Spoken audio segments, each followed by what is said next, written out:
Então, na Sagrada Escritura, você vai começar a entender isso. Não existe meio termo. Ou você é quente, ou você é frio.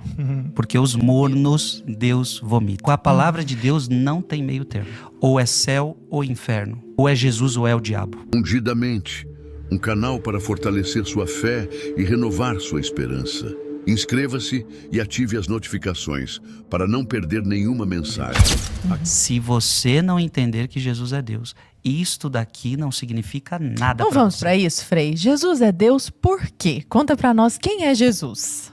Tá. Ela já quer. Vamos, porque eu acho que vai dar o. Eu acho que tem tudo a ver. Vai dar Será que eu me norte. adiantei?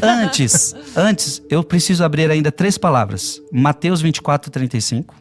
Agora. Um pouquinho antes aqui. Mateus 24, 35.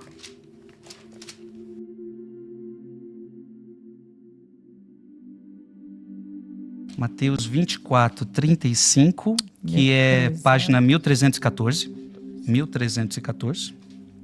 Quem achar primeiro aí, leia. O céu e a terra passarão, mas as minhas palavras não passarão. Essas palavras, Lara, Arthur, são de vida eterna. Não é palavra de autores humanos. É uma palavra de Deus. E se ela é palavra de Deus, se Deus é eterno, a sua palavra também é eterna. Se Deus não muda, a palavra dele também não muda, que é o problema de muita gente hoje. Por que essa palavra não se atualiza? Por que essa palavra não se modifica? Ela não pode, ela é eterna. É muito conservador, muito arcaico, né? Muito retrógrado. Aliás, esse não estava nem no meu script aqui. Vamos para o última folha da sua Bíblia. Apocalipse, capítulo 22. Na verdade, vamos deixar marcado e vamos ler por último, para deixar a bomba por último. Vocês têm uma fitinha aí? Vou pegar A aqui. gente Isso, falou. é o último capítulo, 22. Capítulo 22. Vamos deixar a bomba por último. Antes, eu preciso que vocês abram Hebreus, capítulo 4, porque essa palavra é importantíssima. Hebreus, capítulo 4, versículo 12, página 1529. 1529. Vocês nunca abriram tanta Bíblia como vocês vão abrir hoje aqui. Graças a Deus chegou esse dia. 1529. Pronto. Hebreus capítulo 4, versículo 12. O que é essa palavra que nós estamos nas mãos? Eu e vocês estamos com a palavra nas mãos. Porque a palavra de Deus é viva. É viva. Lara, me diga qual livro é vivo. A palavra de Deus. Não existe livro vivo. Eu não estou falando de palavras de um livro que a gente sempre leu e sempre vai ler. Não estou falando disso. Eu estou falando de vivo. É uma palavra que você consegue se relacionar com ela. É uma palavra que te dá respostas em qualquer tempo que você esteja. Veja, você tem um livro, geralmente ele vai falar de um determinado assunto. Não adianta você ler um livro que fala de maçã e querer que ele fale de carros. A Sagrada Escritura é um livro que tem respostas para toda a sua vida. Em todos os tempos. Em todas as horas. Então é um livro vivo. Na verdade, a palavra é ele mesmo. Como você mesmo disse. Ele é a palavra. Continua. Porque a palavra de Deus é viva, eficaz. Ela é eficaz. Ela vai sempre resolver. Funciona. Mais penetrante do que uma espada de 2 gumes. Ela vai penetrando você, se você for se deixando tocar, ela vai penetrando você pouco a pouco. E olha o que ela vai fazendo. E atinge até a divisão da alma e do corpo, das juntas e medulas. E discerne os pensamentos e intenções do coração. Essa palavra, ela vai entrando em você, ela vai mostrando para os seus pensamentos o que está certo, o que está errado. Ela vai mostrando para o seu coração o que está certo, o que está errado. Não tem jeito. Se você se depara com ela, ela vai dissecando você, ela vai destrinchando você, ela vai dividindo você ao meio.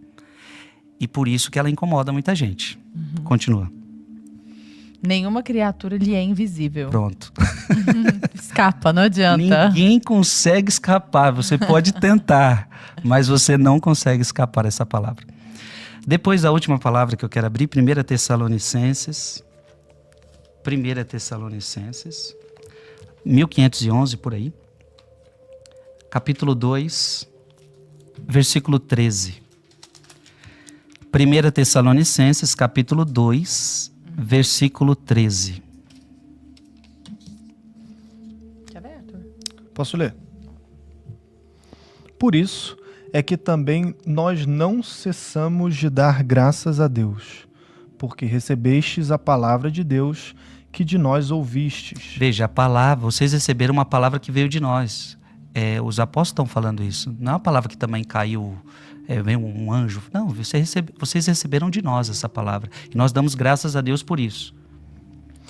E a acolhestes, não como palavra de homens, mas como aquilo que realmente é, como palavra de Deus, que age eficazmente em vós, os fiéis. Então ela não é palavra nossa. Por mais que nós estejamos falando ela é palavra de Deus e ela age em vocês.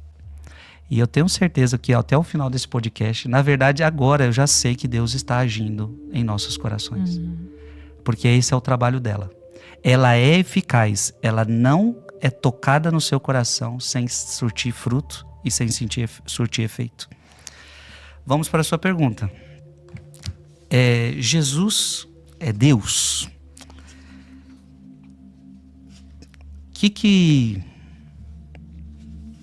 Isso é muito importante. Se você não entende que Jesus é Deus, Lara, tudo cai por terra. Então acho que isso é uma boa realidade para a gente começar um papo sério. Assim, se Jesus não é Deus, então não tem sentido eu ser cristão. Até Paulo mesmo diz, né? Se Cristo não tivesse ressuscitado, vã seria a nossa fé. Então, se Jesus não é Deus, tudo perde sentido. Tudo perde sentido. Eu gostaria que vocês já abrissem então a Bíblia de vocês em 1 João. 1 João.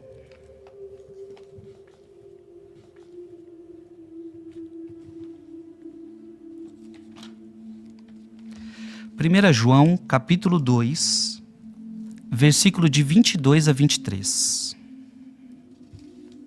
Estamos na página 1551. 1551.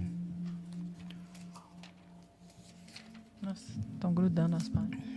Tá novinha a sua, vai grudando. 1551. 1 João, capítulo 2, versículo de 22 a 23. Posso ler? Vai lá.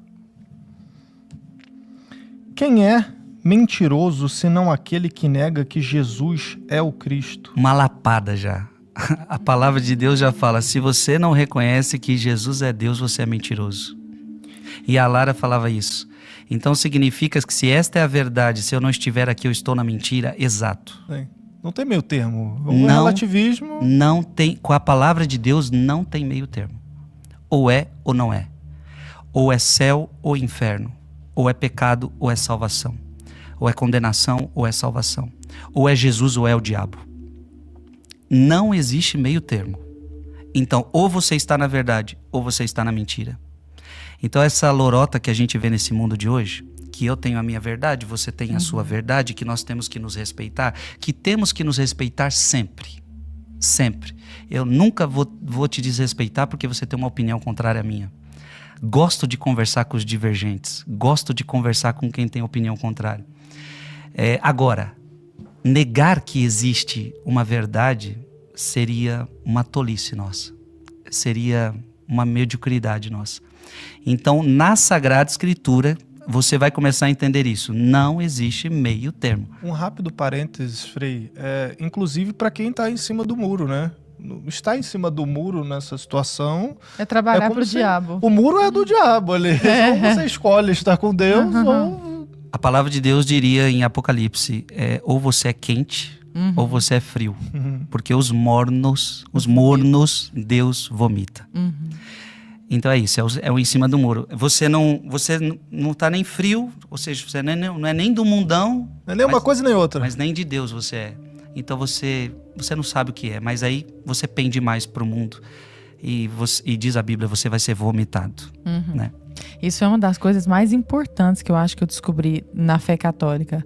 Foi essa não negociação. Exato. Se você não está trabalhando para Deus, você está trabalhando para o diabo. Mesmo que você ache que está sendo neutro, que aquilo é indiferente e tudo. Eu achei isso incrível. Aliás, a gente já começou a ler o texto e eu esqueci. Não podemos esquecer. Voltemos ao último livro Ao da Apocalipse. Bíblia. Mas segura esse daí. Está marcado aqui. Quer que eu leia? Apocalipse. Agora todo mundo tem que sentar, Respirar fundo. respira fundo para não Já cair pega para uma trás. água, você de casa, já pega uma água, já senta no Interessante sofá. porque a última página da Bíblia é Deus dando o recado final.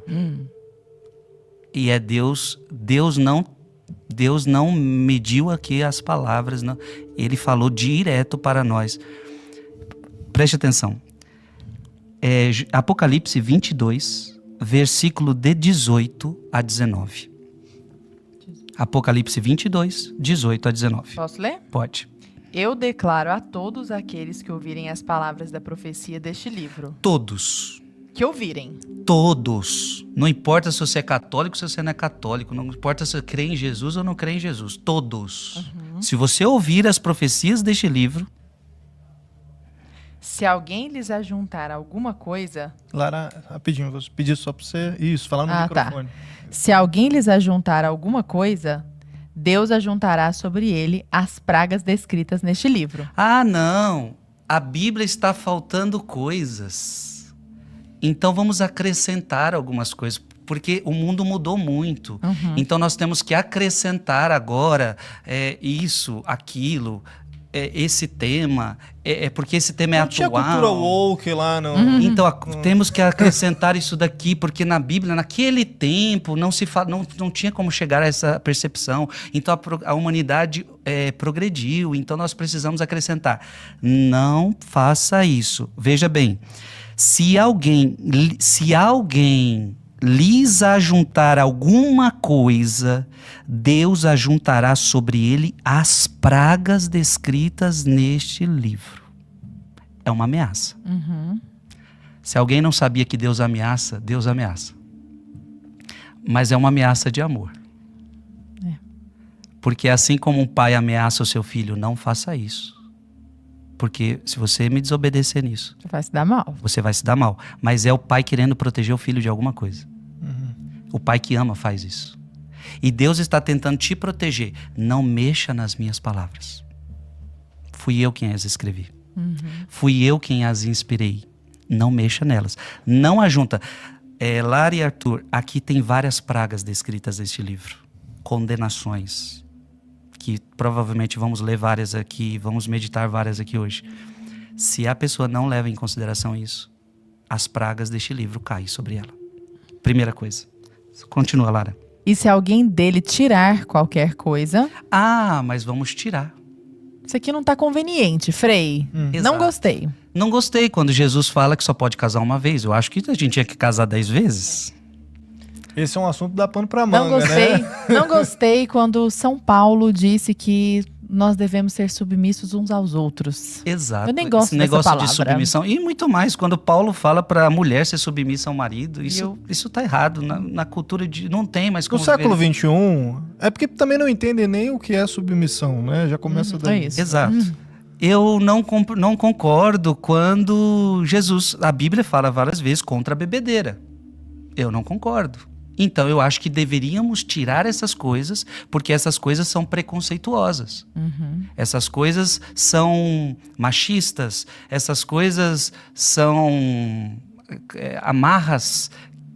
Tínhamos que tirar tudo isso. Ultrapassadas, né, Frei? Se alguém Tirar. dele tirar qualquer coisa, não faça isso. Deus lhe tirará a sua parte da árvore da vida e da cidade santa, descritas neste livro. Você está vendo? Se você quer tirar as coisas deste livro, eu vou tirar você também do céu. Você também não vai poder ter parte comigo. Se alguém de sã consciência estiver ouvindo a gente, por favor, não mexa aqui. Agora, não tem problema nenhum se você não quer viver isso aqui. E este livro não é uma imposição para ninguém. Então, muita gente fala, não, mas a igreja é moralista. Não, a igreja simplesmente prega a palavra de Deus. Só que eu não posso mudar a palavra de Deus. Se Jesus falou que só pode casar uma vez, só pode casar uma vez. Quem é doido de falar que pode casar 2, 3, 4, 5, 6? Ninguém está obrigando as outras pessoas. Agora, ninguém está obrigando ninguém a nada. Então, a gente tem que parar com isso, de que falar da fé é uma ofensa para o outro.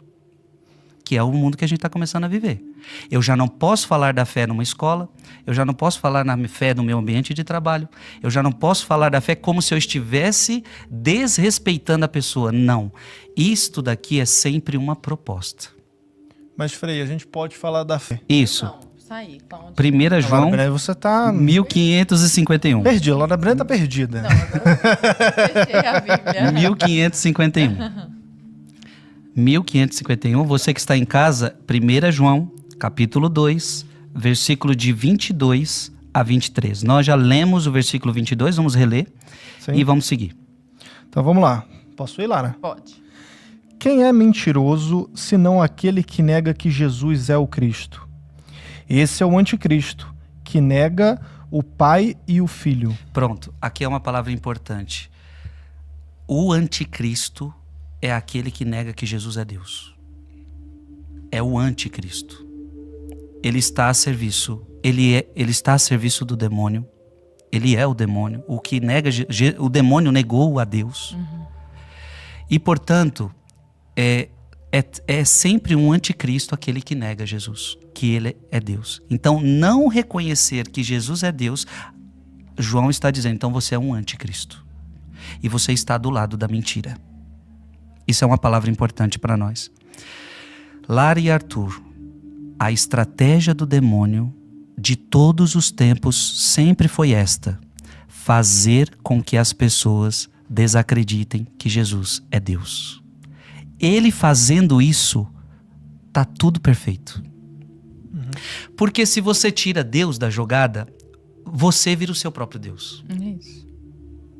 Se você tira Deus da jogada, você não tem mais a quem recorrer o que é a verdade, o que é a mentira, o que é o bom, o que é o mal. Você cria o seu próprio Cristo. Você cria a sua própria verdade, você cria a sua própria moralidade, você cria tudo.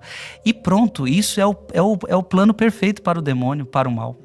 Então, São João está dizendo algo muito importante. Se você não acredita que ele é o Cristo, você está na mentira. Se você não acredita que ele é o Cristo, você serve o anticristo. Primeira coisa. Agora vamos para 1 João. O 23 a gente vai ler? Não. Tá. 1 João, ou melhor, desculpa. Evangelho de São João. Evangelho de São João, capítulo 1. Página 1384. 1384. Jesus veio ao mundo com tanto amor, com tanto carinho, e olha o que aconteceu. 1 João, ou melhor, Evangelho segundo João, capítulo 1, versículo de 10 a 11. João, capítulo 1, versículo de 10 a 11. Posso ler? Pode ser. Estava no mundo e o mundo foi feito por ele. E o mundo não o reconheceu. Então Jesus veio para o mundo, ele se encarna, e aí ele veio para o mundo, ele veio para o que era o seu, mas os seus não receberam. Não receberam. Não reconheceu. Sim. Não reconheceu. Versículo 11. Veio para o que era seu, mas os seus não o receberam. Os seus não o receberam. Então veja o que está acontecendo. Jesus vem à humanidade, só que a humanidade não recebe como Deus. E o primeiro povo que o nega é o dele mesmo, né? Exato. O rejeita, né? Lucas capítulo 4, versículo 33. Gente, desculpa ser tão longo assim, mas a Lara só me fez uma pergunta, mas ela é longa para responder. Frei, Jesus nós estamos é aqui Deus? para aprender. Jesus é Deus? Lucas 4. Lucas 4, 33 a 35. tem alguém que sabe que Jesus é Deus. 1351, se alguém quiser acompanhar. Estava na sinagoga um homem que tinha um demônio imundo. Então lá, Jesus estava lá na sinagoga, onde se lia a Torá, e lá dentro tinha um demônio num homem. Certo. E exclamou em alta voz: Não o homem, o demônio dentro do homem. Deixa-nos, que temos nós contigo, Jesus de Nazaré? Vieste para nos perder? Sei quem és. Olha o demônio falando. Santo de Deus. Eu sei quem você é. Quem você é? O Santo de Deus. O demônio sabe quem Jesus é. O demônio sabe que Jesus é Deus. O demônio acredita muito mais que muitas pessoas, inclusive. O demônio, ele não tem dúvida de que Jesus é Deus. É. A questão é a seguinte, ele não adora Deus. Então não basta você também só saber que ele é Deus. Eu costumo dizer que se você só acredita que Deus existe, mas não adora, você se assemelha aos demônios, que creem, mas não adoram. Exato. Então, a consequência de que ele é Deus é que você agora o adora. Ele é teu Deus, então você adora. Ele deixou escrito o que ele quer que seja feito. Exato, exato. Eu preciso trazer mais palavras. Vimos então que o seu povo não o recebeu. Vimos que o demônio sabe quem ele é. Agora em Mateus 16, tá para trás aí. Mateus 16, de 13 a 14. Página 1304. De 13 a 14. Chegando ao território da Cesareia de Filipe, Jesus perguntou a seus discípulos. Jesus pergunta para os discípulos. No dizer do povo, quem é o filho do homem? Jesus está interessado, Lara, em saber o que pensam dele. Evidentemente ele já sabe, mas ele quer que os apóstolos digam, né? Olha, para que Jesus não faz muitas perguntas? Olha a pergunta que ele está fazendo. Quem sou eu? Se esta pergunta está sendo feita por Jesus, é porque esta pergunta é importante para ele. E olha a resposta. Responderam. Uns dizem que é João Batista. Olha isso. Você é João Batista. Estavam confusos. Outros, Elias. Pronto, agora é Elias. Outros, Jeremias. Ou um dos profetas. Agora sim, vem a pergunta. Disse-lhe Jesus. E vós? Quem dizeis que eu sou? Essa pergunta é para você, Lara. Essa pergunta é para você, Arthur. Para você, quem é Jesus? Para mim, quem é Jesus? E se a tua resposta... Aliás, vamos ver Pedro. Pedro, essa deveria ser a resposta de todos nós, porque Pedro agora é inspirado. Olha o que Pedro responde. Simão Pedro respondeu. Tu és o Cristo, o Filho de Deus vivo. Pedro matou a charada. E Jesus reconhece isso. Olha o que Jesus disse para ele. Jesus então lhe disse. Feliz és, Simão, filho de Jonas, porque não foi a carne nem o sangue que te revelou isto, mas meu Pai que está no céu. Isso é maravilhoso. Pedro está tendo uma revelação. Você entendeu.